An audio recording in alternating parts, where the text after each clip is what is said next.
And a good morning to you. 6.5 months later, we are back on the air, just in case anybody wants to know or cares. Glad to have you along. I got the Rembert gang in with me. Jesse, Wyatt, Virgil, Morgan, they're all here. And Doc. Doc's sitting over here. Got his hat on. Good to have you, G. How you been? Good. Couple things want to get into today, and I'll try to keep Mr. Rembert from just losing his mind on all the stuff I'm going to talk about. I don't know how well that'll work out, but I'm just saying. Whether it's a I'm going to give you a statistic for the here, Brookwood and Cafe and Catering is the answer. see what you say meats, about vegetables, it. And desserts cooked It daily, or a proves hot some sandwich from the points grill. They that have we what you're talk looking for about. to satisfy your taste buds. And, if you need I catering think from it's 5 to 500, important, Brookwood has you covered as well. Stop by Brookwood Cafe and because Catering at 202 Providence Mill Road. in it's Maiden. showing Don't forget that things breakfast daily are till 11 changing a.m. Open in Tuesday sports. 6 a.m. to 2 p.m. And Wednesday some through of Saturday, it, the 6 a.m. till 8 changes p.m. are and Sunday good, from 7 a.m. to in 3 my p.m. opinion. Call 828-428-8944 and that's what I to want place your order today. to talk about to start with. If you Now, ask know that around, I do not. you'll find Burke Mortuary has a reputation and for G- excellence G's and here. commitment G's to here. value. They've built a reputation good of morning. trust for more than 35 years. You know, I don't Burke follow Mortuary the NBA, is proud to offer but I will personal say attention, this. meaningful The tributes, and the NBA area's most has affordable changed, prices. They're and also some of the proud to offer you changes that are being beautiful, done state-of-the-art facilities. are good. It's And the and perfect here's why I place to say honor that. your loved one. So when choosing I a wanna funeral see home, the sports choice is easy. for pure sports. Choose Burke I don't Mortuary see with BS locations in Maiden and Newton. And we got a baseball topic. It's gonna First go along Federal the same Savings lines Bank has here. been serving Lincoln County since 1940. But the NBA, and as it has been from you the know, beginning, I used to refer customer to service is a the priority NBA to First back in Federal the day Savings Bank. as the They thug want to league. get to know you by name. Because First Federal Savings Bank has the Maybe says convenience, the the ads products, and the services that the larger banks have, but with hometown people that you see throughout your I can hear your voice, but I hear the ads too. I don't see them. Not according to what I got. Have I stopped learning? Yeah, it's scrolling. community. across Stop the in and bottom. visit one of their 4 convenient locations and see what First Federal Savings Bank has to offer you. Member FDIC, an equal housing lender. Untangling your head. Okay, I stopped that. I mean, I'm looking at it. Is it good now? It looks like it's good. Yeah, I now. think we're good now. Okay, all right. Yeah, Mom said fixed. Okay, thank you very much. I don't know where that was coming from. That's how long it's been since I've been on anything. it wanted to play. It'd been so long it wanted to play. And undoubtedly, I got something else set up in my screen that I'm not supposed to have, but I'm not going to deal with it now. That's funny. All right, let me go back. Let me go back to what I was saying. So here's the deal. The NBA, in my opinion, now is not the thug league that it was. The NBA, I think, will get better from a content standpoint, even though you don't agree with this. The NIL money in college is going to help college basketball because it's going to keep these kids from thinking, I need to go to the NBA because I can make some money. It's going to keep some kids in school longer. But here's my point, and this is what I say all the time. The Oklahoma Thunder won the championship. Yes. But what makes it unique, it is the second youngest championship team in league history with an average age of 25.6, older than only the 76-77 Portland Trailblazers. I mean, so you're talking almost 50 years ago. Okay? So here's the thing. They ranked 9th in the percentage of regular season minutes that came from rookies or second-year players. Not only do they have young veterans, but they've got younger players that are in the rotation. None of the 8 teams that had a higher percentage made the playoffs. Okay? The finals went 7 games, but statistically, the Thunder is one of the best teams in NBA history. They are the 4th team in history to win 84 games, joining Golden State, Chicago Bulls, both in 95-96 and 96-97. And then Over their 105 games, they outscored their opponents by 1,200 points, the largest cumulative point differential for any team in NBA history. Okay? Their differential of 11.8 points per game ranks 4th, with a wide gap between them and the 5th place ranked Lakers back in 72. The other thing, the Thunder was the best defensive team in the regular season by a wide margin. They allowed 2.5 fewer points per 100 possessions than the second-ranked Magic team. The second biggest differential between the top two teams in 29 seasons. So here's my point. They've gotten younger, and it works.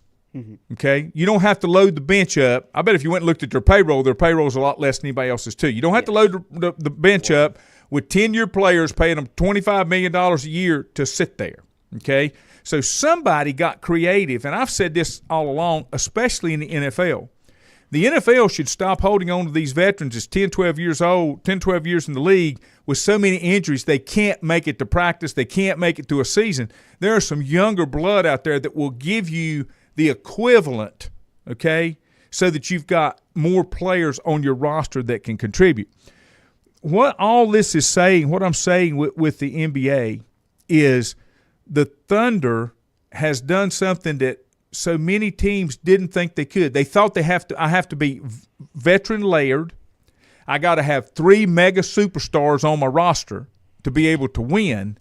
But they've shown that I'm going to do it because I'm pretty sure. Can you name a player? I mean, I can't name any players, but can you name a player on the Thunder roster? There's no mega stars. Well, there's one. Okay. Shai Gilgeous-Alexander. Right. I'll give you that. And he won MVP, if I'm not mistaken. He won MVP, Yep. scoring title, Yep. and Finals MVP. Okay. Never heard of him. But Well, we don't watch basketball. well, and I don't. Well, And the whole You thing do. that the whole I thing do. the whole They thing that don't. caught me with the topic though was something that I've said and I've told you many times in the NFL. We got too many old players out there, and that's why teams start to falter because of the length of the season. Yes. The body breaks down. Yes. Now the other thing, and I'm going to bring up with this with the NBA, is the Achilles injuries. There's one theory out there. I'm not a doctor, so I can't tell you, but some people seem to think that one of the reasons that the Achilles has become more apparent, not only I think you have a natural lifespan on body parts. Okay. They can't go.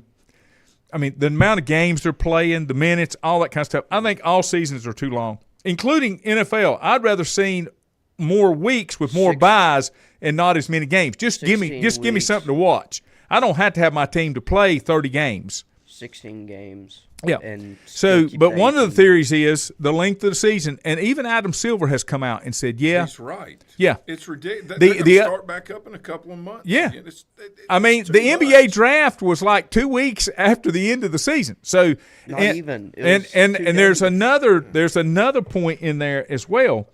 But the other thing that is in there is they talk about the step back shot because of the pressure it puts on Achilles to do the step back. You know, It's a but walk, but yeah. but I still say that the seasons are too long. You're killing your athletes because of the length and what they're putting their bodies through. Because me and you talk about it all the time. Training is very important, and a lot of these guys are really fine-tuned playing machines. Correct. The other problem that you have when you talk about length that you didn't have, length of season that you didn't have years ago, you didn't have these kids starting at 5 years old doing sports year-round, year after year after year. Even if they're getting into training, it's still hard on the body. I just think there are natural lifespans of body parts, ligaments, tendons, muscles, joints, whatever. And I think they're stretching it a little bit. So a couple things in all of that.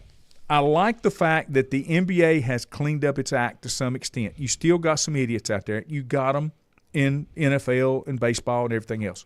So, but it's getting better. But I like the fact that maybe this will set a trend that we get younger players in there twofold. If I've got younger players, I got a deeper bench. I'm not putting the wear and tear on my star players all the time, my starters. I got some way to keep them off without going to the, what do they call it? What's the thing they call it? Injury load reserve? management. Load management in the NBA. Oh, Guys don't play. It's not a big game, so the stars don't play to preserve themselves. I don't like that. The other thing, in playoffs, they got to shorten playoffs.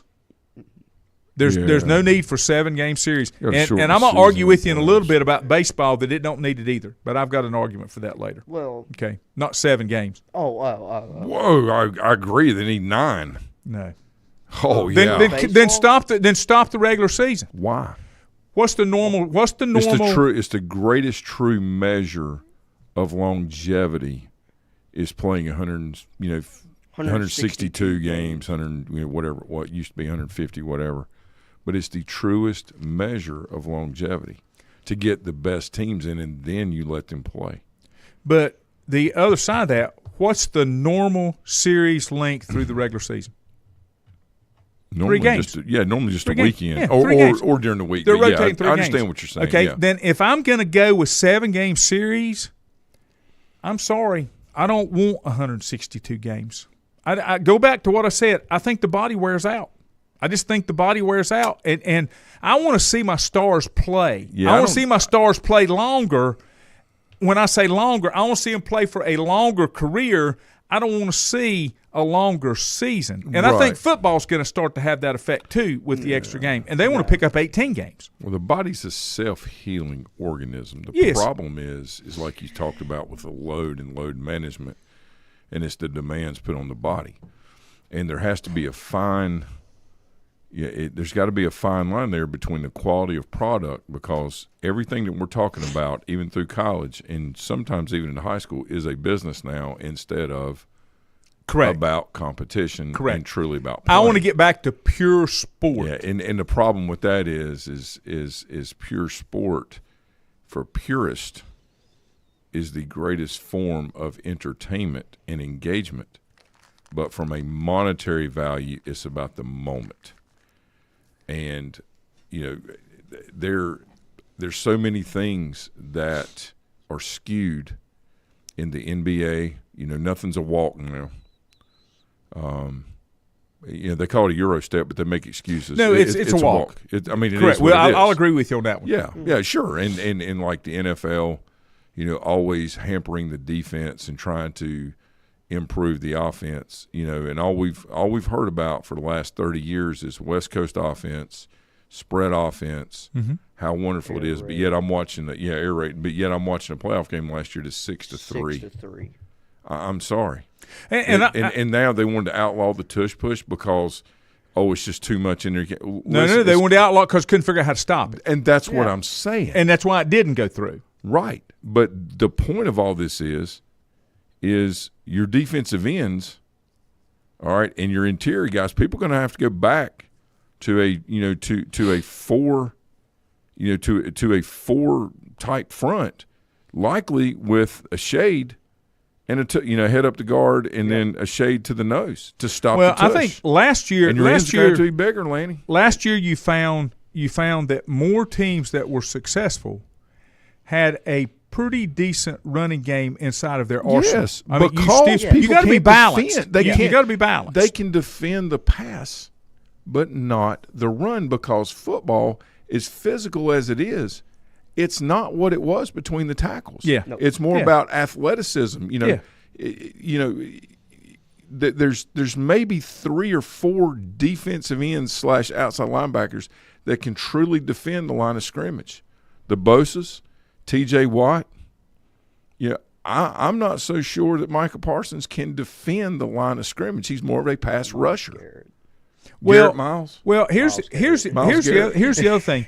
In the NFL, you've gotten more specialized. Now, back in the day, you were still specialized, and you had play possession specific players like those defensive ends that lay their ears back. Yes. They weren't in there on first and second down because normally you weren't throwing. Right. So you had bigger guys. You know what I'm saying? Gastineau is a great example but of that. they had those guys. Yes. And then that's where the nickel came from. Right. You went to you brought a linebacker off. You went to another defensive back, but in passing situations. Right. So like everything goes around in cycles, and I think this is going to change too. You're going to see it.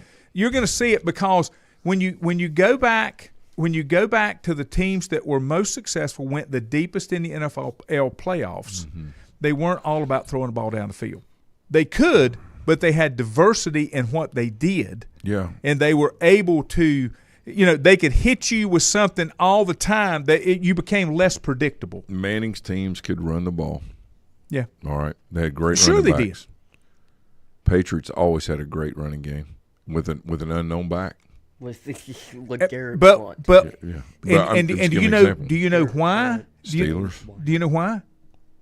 They did because, and even though I disagree with it to some extent, they had defensive head coaches, but they understood they still had to have a lot of offense. Oh, sure. Diversified offense. The problem that's happened with some of these defensive coaches, and Mike Tomlin's at the top of the list for me, he doesn't have enough diversified offense. He's like John Fox. I used to say John Fox wanted to go down the field, kick a field goal with 8.5 minutes left in the first quarter and say, all right, guys, we're going to play defense for the rest of the game, and that's it. You can't do that. You got to have diversification. You got to, even if you're a defensive head coach, the good defensive head coaches have a very solid running game that's complemented by the pass and set up with the run. Right, and their possession, oriented. Yes. As far as receptions go, Yes. it's not the big play. Think of it like this: a great analogy. The reasons tight ends work so well in the NFL because there's a size mismatch, right? Yes. And so think of basketball. If you have a bigger post player and you've got a smaller person guarding them, you can get the ball into them no problem. Yeah. All right. So I don't understand like the thinking, and I would like, to be educated on this. I don't understand the thinking of why some people don't, and some coaches don't believe in the tight end, process. The successful teams, The successful teams have a complementary tight end. and sometimes they got Three, yes, so that they can block and tight ends are great possession receivers. and that's what I'm Yes. getting at. That's Yes. the whole Yes. point. Yeah. Let's look at the teams from just this past season that were pretty good with their tight ends.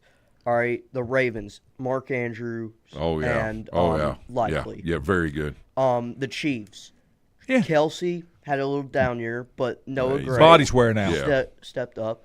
The Eagles, Goddard, you could Do anything. with But that here's guy. the thing. Here's the Got it, thing, Gene. yeah. The whole thing behind that was not that you've got to have a Kelsey or a Gronk Or Kittle. whatever Or or Kittle. Kittle. Kittle's a great example. You've got to have a Yeah. tight end or two that you can rely on and go to when you need them in a possession And situation. can block. Yes. Yes. Reach block. Yes. And No see, problem. that's what the Steelers did with this trade. Oh yeah. They made some good moves in this trade. yes. Steelers did. I was talking to Dad about the defensive player swap, but we didn't really talk about Jonnu Smith, who just had a really good year for a free agent tight end, and then didn't get another contract. Didn't get looked at like you probably should have, and they No. found the value in it. No, And then- absolutely, 100%. And then the Steelers it's a got good move. him Yeah, it's a good move. for pretty much a 6th-round pick. Right, and they got Freiermuth and the other kid that's a And good then tight end, the big kid, Washington. Washington. He's a Yeah. great player too. So now Good blocker. you have three-headed monster with Aaron Rodgers, as your quarterback, and going under center, which Rodgers traditionally hasn't liked to do, but he learned to do it under LaFleur. Yeah. Now with a run game and a three-headed monster at tight end with one wide out with Metcalf, and then they'll supplement another kid in there, another player. Wilson. Yeah, which is fine. They'll step up. That's what they do. They step up into that role. I'm kind of like you, Lenny. I'm liking the continuity of the sports teams. We're getting back into playing the game and away from being so emotional about things. and you've got And, teams that are not doing the latest greatest thing to come down. They're going back to the basics that Right, they what- know work if you put the blocking, right pieces in place. You and I Yes. talked about this, Yes. blocking, Yes. tackling, and just run the football. Yeah. And unfortunately, I am an innovator. I love innovative. I'm talking about a fan of innovation. I love it.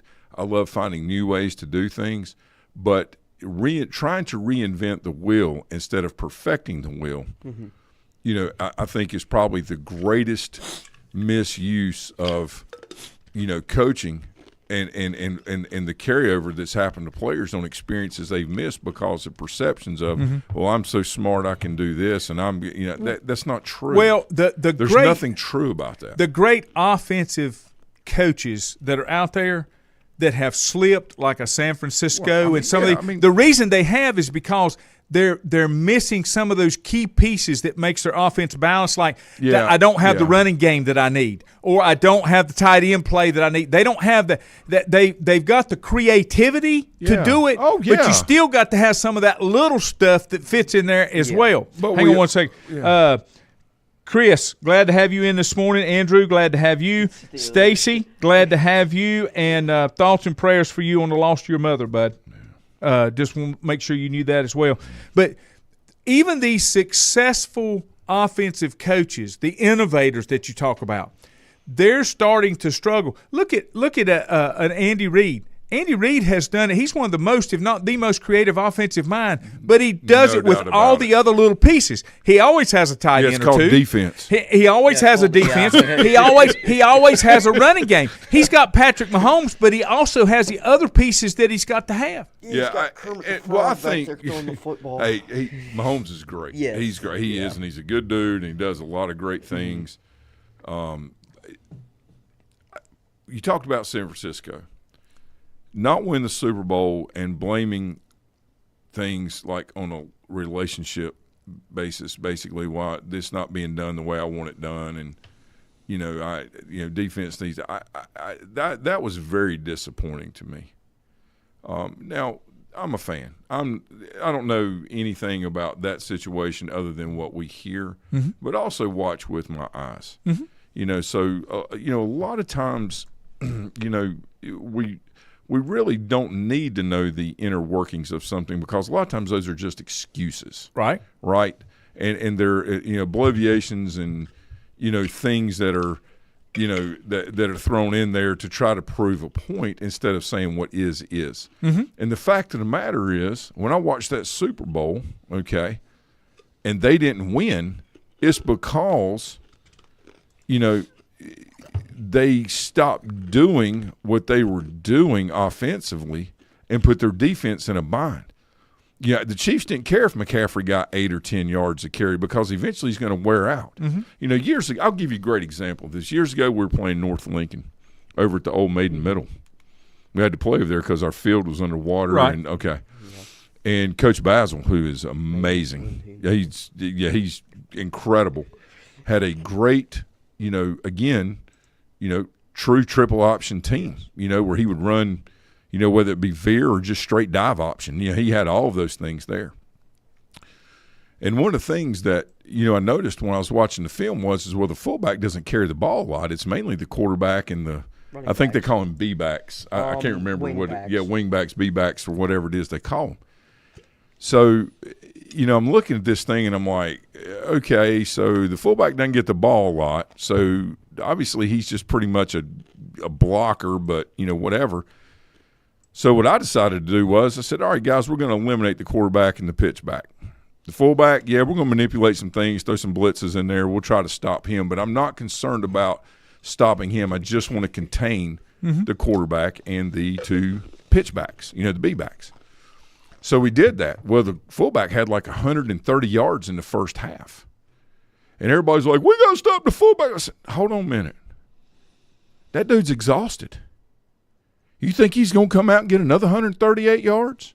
We've eliminated the threats on the way they score. I say eliminate. We held it back some. They were very good.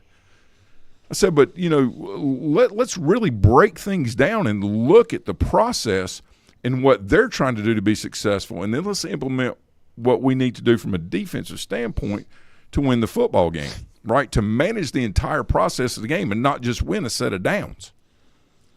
And eventually the player, as good as he was, he started wearing down. Sure. You got to. All right. You don't have any choice. Well, he's half a step slower going through the line. We're going to make that play for a yard or two gain. Yep. And it's going to be a straight give every time because we're taking the other stuff away. The point is, sometimes from an offensive mind, when you look at things, what's made, I feel like, helped me as a football coach was not only being a head coach at a young age, but also being a defensive coordinator from an offensive-minded guy. I played very little defense in high school, very little. So I looked at everything from an offensive standpoint until I started coaching defense and was a defensive coordinator. And I started looking through things like the eyes of Fred Byrne and how he structured things. Fred has a very good offensive mind, as does Tom Brown, but they both love defense. And when you learn to manage a game based on a defensive mentality without restricting the potential of your offensive playmakers, you have the best of both worlds. And, you know, it's just one of those things that is a constant struggle for people that are offensive-minded. They can't fully embrace, you know, the creativity or the management style of a defensive game. I think that's why Belichick is going to do so well at Carolina in a college setting, okay, and that he did well in the NFL for so long. It is a different – it is going to be drastically different in college football over the next 5 years because the NFL coaches are coming in. It's going to be a different game. Possibly. I have to see it. The only problem with Belichick is he never really had any quote-unquote college experience that's relative. It's so far back when he was like as a grad assistant or something with his dad. So I don't know. We'll wait. We'll see. We'll see. Carolina should be successful because they have a cupcake schedule. Well, yeah, I mean we can start, you know, with that, but I think, I think the point that I'm trying to make is all great leaders in whatever profession they are not managers; they're leaders first, and so Belichick could really go about and do anything because he is process oriented, and that's what makes him great. It just happens that he coaches football.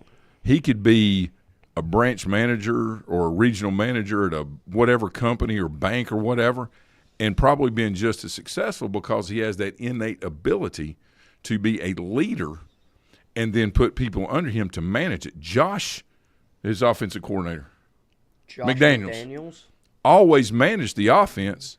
Belichick was the leader. People say, no, McDaniels was the leader and Belichick managed. No. He was the leader that allowed McDaniels to manage it. It's the exact opposite. That's what great, innovative people do that are successful, and they can go all across the spectrum. You ever seen a guy that you say, you know what, that guy can, guy or lady, whatever, drop him in this profession over here, and in 2 years, he'll be on his way to the top.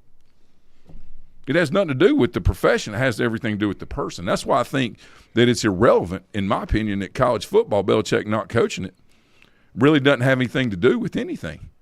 Well, that's yet to be seen. The only thing I say is it is a different mindset. Usually there's more issues with a college coach going to pros than pro coming to college because of the personnel that you're working with. All right, G. Yes. How many wins for the Steelers this year with the great MVP Aaron Rodgers? Let's go. Where's your Rodgers jersey? It's never happening. 7. Never happening. I'll go ahead and tell you, it's never happening. I'm not a Rodgers fan. I'm not a Rodgers fan. I see a Green Bay jersey up there with Kramer. Not a Rodgers fan. Big fan of Buckus. Go ahead, G. How many? Do they win? Do they have a winning record? Yes. Because morning, Robert. Morning, Susan. Travis. Let's go. Anywhere from 10 to 12 wins. I think I look at their schedule and I'm like, I may take a little out of action. I don't see it. I say 11. Rodgers implodes before the middle of the season. What? Rodgers implodes before the middle of the season. Guess what? Lenny's a hater. We have the best backup in the NFL, Mason Rudolph. Oh, dude, I love Rudolph. I love him. I hate that, he didn't get the opportunity before, but this is a perfect time, and this is the last year for a long time the Steelers are going to have a chance to do anything. Well, no, let's not forget about Will Howard. Yeah, okay, I've forgotten. Mickey Mouse I've forgotten. Yeah, well, I've forgotten. Yeah, but this is it. This year's it because Watt will be on the block after this year because he's got age on him, so they're going to try to get draft picks out of him. They still got to do contract on him. Yeah. And that'll get done. Did you like the move they made in the secondary? Yes. Yes, because I Interesting. told Dad about the stats today. I'm going to go back to your point. The guy they brought in is not the leader that the guy they let go in the locker room. They got a younger kid though that's showing those attributes. I understand. No, but I mean I agree with you. What I'm saying is I think they're looking at taking that next step and feel like this is the time to do it. It's a good trade. I love Fitzpatrick, but it's a good trade. This is pretty much their last year that they got a chance because it is. They have in the secondary they have in NFL terms 2 senior citizens and then Joey Porter Jr. is their caretaker. That's right. TJ Watt is out of his contract after this season. He'll do a 1-year deal. They'll do a 1-year deal. Maybe a 3, but and then they'll ship end up. him off. Yeah, they'll ship him out. Offensively, another senior citizen. So, all right, let me ask you this. So, what are you saying, that the Steelers are all in, and then if it doesn't happen this year, we have a rebuild? Yes, that is correct. I'll have to see that too. See, That's correct. I'll have to see that too. offensively, a senior citizen, and then the offensive line is his caretaker. That's right. I like the Steelers linebackers Yep. defensively. Yeah, they're good. Cam Hayward's old as Moses. Yeah, but they got the young kid in that he's grooming, Highsmith. which he's grooming, and that's going to be a good move. That was smart. That Yeah. was real smart. And then offensively, DK Metcalf. Then behind him, Van Jefferson, Roman Wilson. No problem. They're just feeling, and one of them will step up. Yeah. I'll still have to will. see it. I can tell you, I wasn't happy with the trade. I'm not happy with the Aaron Rodgers thing because I'm tired of watching the Steelers Band-Aid it. They're Band-Aiding. They're not building anything. What was it about the trade that you did not like? More money and not the locker room presence or attitude of who they had. You brought in a player that has some attitude issues of I'm going to do what I want to do. Now, Mike Tomlin might be able to control that. I don't know. We'll see. If he can control Aaron Rodgers, I'll have to see that too. But he doesn't have to because Rodgers doesn't have to battle anything. Aaron Rodgers is a guy that is not going to put up with anything except the very best around him. And when people tell him, we're going to involve you in this, and then they don't, you told him you were going to do this, and then you didn't do it. He's not just a player, right? That is the one thing that I think is so misunderstood. It's okay for him to be unique and different, all that. He brings a set of attributes, whether he's 25 or 41, that very few people in the NFL have. They're more along just go with the flow and do my job and be quiet, where he's trying to win championships. That is what I'm talking about with high performers. Now, his body may give out on him. I do not disagree with you that things could go downhill very quickly, but it won't be from him. It'll be from his body giving out. Now, are the Steelers are you telling me that you think all of the bumps in the road that Aaron Rodgers has had and everything that's been reported was completely on somebody else and not Aaron? No, not completely. But I think most of it has Aaron been. does. Well, that's okay, but that's not the truth. Okay, I understand that. Yeah. And that's what I'm saying. Yeah. I'm not sure Aaron can deal with the truth. But high-performing people high-performing people don't do well with people that aren't all in or try to do their very best in every situation. They can't understand that. That's why some of your greatest players in like Major League Baseball make terrible coaches because they don't understand why some of the other professionals don't go at it as hard as they did or try to play and maximize to the left. They don't understand that mindset. It's very hard for high-performing people to understand people that are just trying to get by or get their time in. Right. That's why when I hear, well, we don't want to hire this coach because this. Well, basically what people are doing is just trying to get their 30 years in and retire. They don't want to hire the best people for the kids. They just want to get through it and to get a retirement check. It's the same way in all levels of anything that you do, whether it's the private world or the public world or sports or anything else. So when you have people that are incredibly high performers that don't want to go along with the trends, all right, they want to go because they feel like what they're doing is right. A lot of times I feel like we all are convicted. We're all convicted with, I believe this is right and I'm going to do it. But if somebody else does that, then they're evil because they're not conforming to, the way the team wants you to do it. But is that not what Mike Tomlin has done? To what? He's right. He's done what he wanted to do, what he felt like was the right direction. Year after year after year, he's not been innovative. I'm not seeing anything he's been innovative I agree. on. No, I agree. I think it's just been more of a maintenance, and we just have a winning record, and it's not championship bound. And I think that's the problem, that a lot of fans have. Well, we've been really consistent every year. Well, I really don't know what that means. Are you looking for consistency or greatness? Because when you're looking for greatness, you have to rebuild. That's why I think it was very unfair for a lot of people to jump on Bill Belichick and say, well, yeah, he did it all these years, but these last 2 or 3 years he didn't do. All the money was gone, the contracts, everything just worked out where it wasn't good, and so he has to go in and rebuild. Now, was it time for him to make a change? You bet. What have I told you? I don't think any coach needs to stay over 10 years because I think you've got to have new blood. I think you've got to have new vision. Yeah. And I don't care what level that's on either. What about Saban? Do you feel like Saban needed to stay less than 10 years?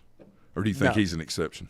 He's an exception, right. But the reason he's an exception is because he adapted. Yes. Completely agree. He adapted. Yes. He's one of the strong. He's a strong defensive coach, but he brought in the pieces that he needed to Lane make sure. Kiffin, Steve Sarkisian. He brought in the pieces and allowed them to do their job. Is what I'm saying. I think the big misconception is with him and Lane Kiffin is that he didn't like Lane Kiffin.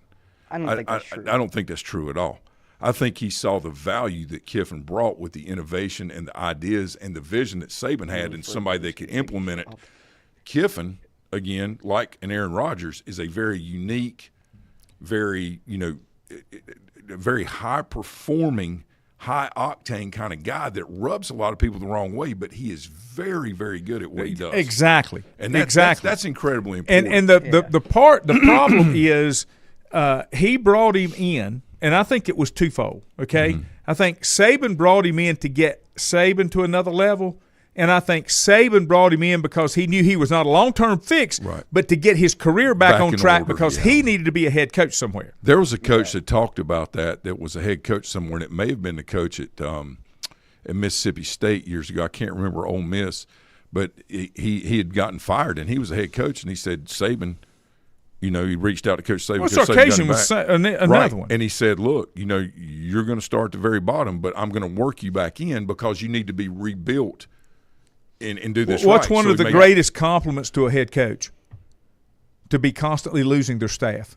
Oh, because they have developed assistants and coordinators that's the point. that go on to be their Kirby Smart. Think about that. Yes. The coaching tree. No, you're right. You don't get mad. That's a great compliment to a head coach to lose offensive coordinators in 3 years. Right, but I mean, and you see it when you look at what's happened with Andy Reid. You see it's what's happened with McDaniels. Bill Walsh is a great example. They're different ones. But the thing that I've always said that makes the difference when it comes to the coaches is the coaches that can bring in the innovators and let them innovate. Mm-hmm.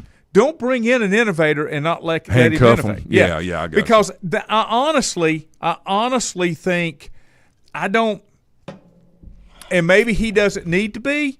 That's where I see the problem with Aaron Rodgers. If he can't get to a team that's going to let him be the innovator and call the shots, he's going to struggle to be on that team because he's not going to think that he's not going to think that he's being utilized to his full capability. Yeah. Whether he's right or wrong, he's not going to feel like he's getting utilized to his full capability, and he's going to be a problem. Well, I think too, when things are final, and Mark Herman says Parcells' tree is incredible. Yeah. Yes, it is. It basically it was the tree that put the plants in for everything else, right? Hey, so after this year, what starts the Steelers rebuild? TJ Watt trade or Mike Tomlin getting fired? Both. Mike Tomlin won't get fired. Mike Tomlin will step into broadcasting. Yeah, or he'll get traded and then out. He can make huge bucks in broadcasting. Yes, he's a likable personality, and he'll talk to people. And he's a very, very good communicator, regardless of what players in that locker room. Mm-hmm. They will tell you that Tomlin is a very effective and great communicator. Now, he uses a lot of words that maybe, sometimes are kind of like, do you really put that word in that sentence? That doesn't make it wrong. It just makes it a different way of communicating. Well, I guess the problem. It's like the time he said, this is a beautiful football game when it got beat. And I'm like, we just got beat. There's nothing beautiful about this. But he explained what he meant, and he was right. But here's the thing. Here's the beautiful. problem.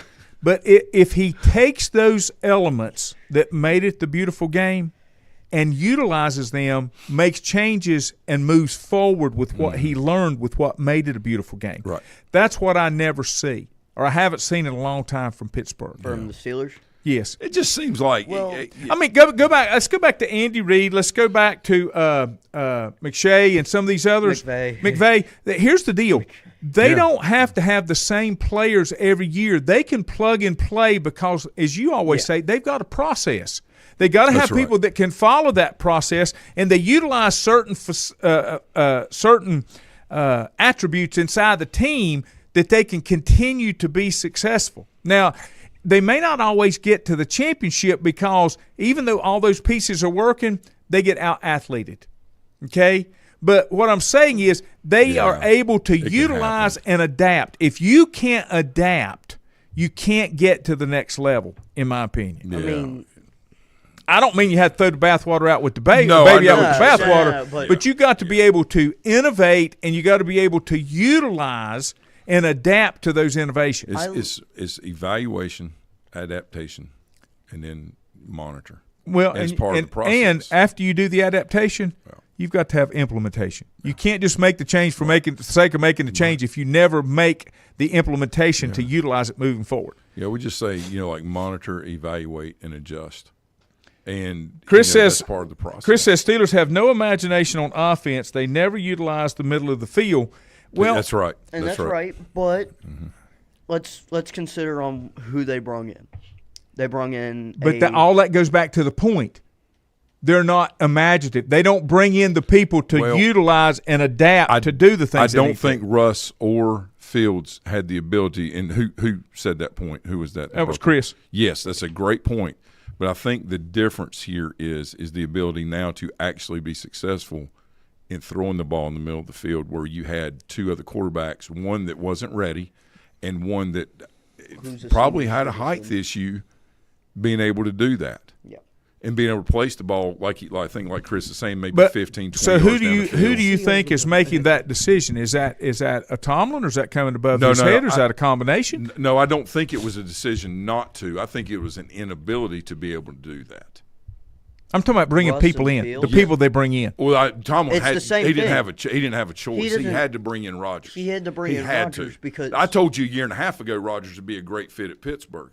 I said that the first year he was with the Jets. You're gonna make it hard for me to watch my black and gold. No, I'm just saying. The reason I say that is because he's at the end of his career. They need a fill-in because they don't have a solution. They tried it with Pickett. That's why when I knew Pickett, we all knew that Pickett probably wasn't going to be the solution, not the answer, but the solution. Then looking at who was available out there, it made sense that Rodgers would either be traded to Pittsburgh or become a free agent and sign, or whatever that means. Because that's all that's out there. You can't bring Dak into Pittsburgh. There were a lot of people that wanted that. That is not going to happen.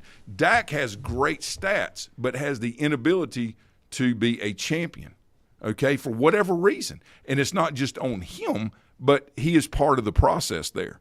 And Correct. part of the process that's not been as successful maybe as they wanted to be in the postseason, okay? Same thing, I look around the league at the other quarterbacks that are available. This is the best fit that was out there for what they're trying to do within a window of time. They can't rebuild. That's my problem. Yes. Okay, that's my problem. And I have said, and I used to argue with Marty Herney about this. Push it towards me, G, and then pull your mic back towards you. Attaboy. There we go. All right. And I argue with Marty Herney about this. NFL teams have set windows because of the salary cap issues and the way they have to manipulate it. Yes. They have certain windows. Now the teams that are being the most successful are the teams that have a quarterback that is truly a franchise quarterback that's on a rookie deal because they can spend the money to put veteran pieces around him till he matures. There's not very many. I understand, but what I'm saying, there are windows. There are windows. Yeah. But Pittsburgh never hits enough inside a window. I think that's they what they're got doing. to put pieces in. They got to rebuild. But if you look at the model, what you're saying And they makes a lot spend of way sense. too much money on defense. But But if you look, that's the only thing that's kept them above 500, right? I was I'm about not to say disagreeing that. with you, but that's the only thing that's kept them above That's 500. what I was about to say. But look at the model that Cincinnati has put in place. They feel like they have the quarterback that they need, Yes. but yet they can't win.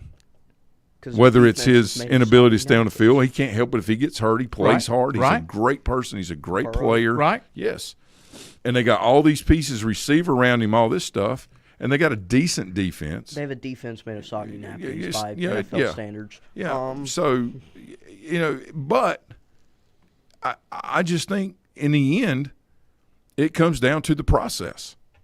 And I think narratives are what have run sports over the last 10 to 12 years, whether they be narratives about what should be done in the sport or maybe in what's going on in the world, instead of focusing on the three major things: blocking, tackling, and running and football. Okay? When you do those things, defense like you said, becomes so much better because you're not spending all your time on the field because the clock is running. The clock is running. Listen, Mark Herman, Adam, good morning. Mark Herman makes a great point here talking about Cincinnati, and I agree 100%. Al Golden will make a huge difference on the defense in Cincinnati. Yeah. And here's the other side. Yeah. Pittsburgh. Agreed. What's made Pittsburgh's offense better is Arthur Smith. Yes. There are certain coordinators, and we talk about this. Right, There are certain right. coordinators that are not head coaches, but they are great coordinators. That's okay. And that's a great thing. But you have to bring these coordinators in, and you have to let them do their job. Hey, Well, but I think he's doing that. I think in Pittsburgh they're doing that. I agree. They were incapable because they let Rudolph go and brought in Fields and Russ. Yeah. I have no problem with any of those guys. All right, I don't. Now whether I would do things that doesn't matter. They're the ones that are in charge. But from a construction standpoint, and knowing that this is it and this is the one shot, they've gone all in. The other option was we put an inexperienced quarterback again back there at Pittsburgh. I'm talking about, okay. And we basically play 500 football again, or we go for the whole thing. Defensively, they can handle the whole thing. Yes. Offensively, if Rodgers stays healthy because of his experience and being able to run the ball down the hill and get the ball to Metcalf and to the tight ends, then things are changed. And the thing about it is Arthur Smith is going to have another coach on the field that will communicate with him.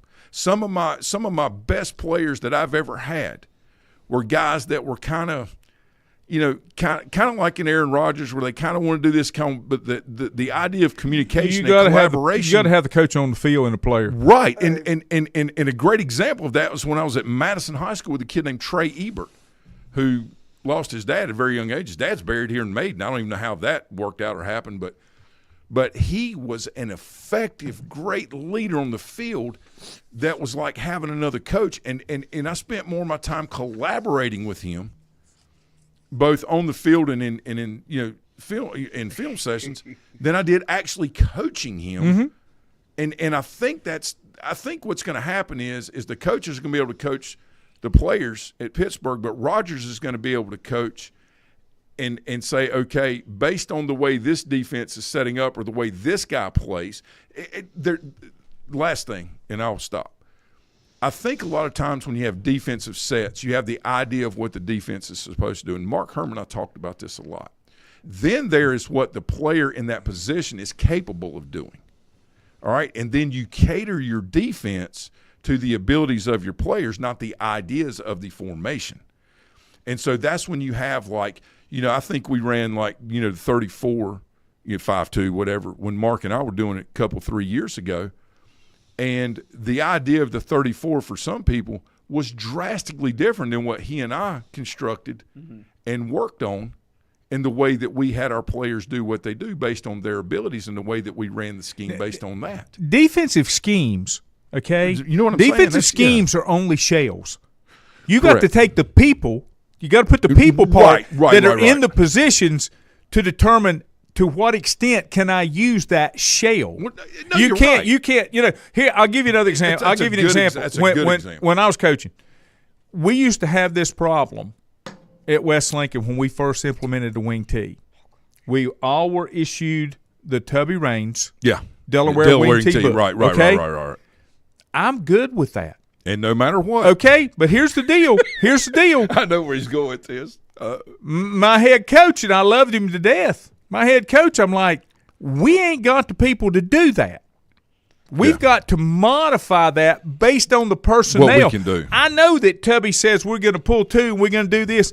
I ain't got 2 fat boys that can pull. Well, it's your job to coach them up. No, I can't make chicken salad out of chicken. You know what? You have to take the bodies that are inside the inside the content to determine to what extent you can run that. It's what you're saying. Completely You got agree. people on the field. It may be a 3-4 or a 4-3 scheme, but I can't run it straight by the book because they didn't issue me those players. Right. That's what I'm saying. But what's interesting is the mindset that you hear from a lot of people is, well, this is the best defense to run. Yeah. Well, I mean, if you line up an offense and then you place defense over and say this is the best way to line up to this, I think it's more about the defending side of things than it is the way you align. All right, and people now some people would justly say from an offensive standpoint, but the way you align is the way we're going to block you. This is the thing.